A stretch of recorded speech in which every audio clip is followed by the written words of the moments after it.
So once upon a time, in a trailer park, this dude got locked out by his girlfriend while she was inside doing his meth and his brother, according to him. Well, he decided to take matters into his own hands. This is my partner, Mary, and I'm KO Medic. I talk about simple, life-saving skills. So back to my dude in the trailer park.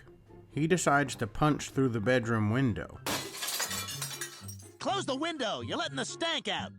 Well, surprise, surprise, the glass shards cut his freaking artery. When we show up, he has a dirty rag duct taped to his wrist, which wasn't doing shit.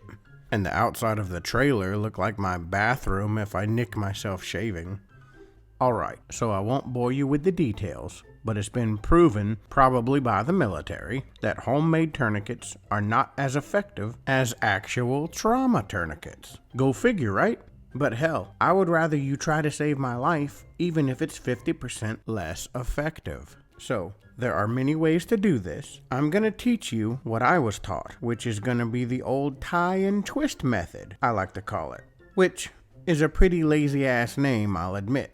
So first, I took a bandana and I tied a knot. And then I put a Sharpie over that knot, and then I tied another knot. And now I'm going to twist.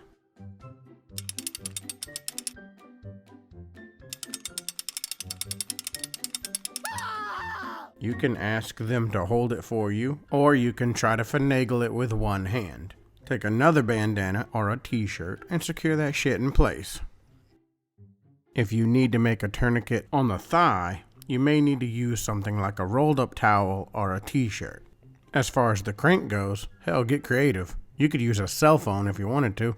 Now, be sure to write down when you applied the tourniquet so you can tell the next person that is blessed with this mess. Bro, what the hell? You can try to use a belt, but you may not be able to get it tight enough. And trust me, you gotta get that bitch tight. And I pray I don't need to explain to never apply a tourniquet to the neck or torso.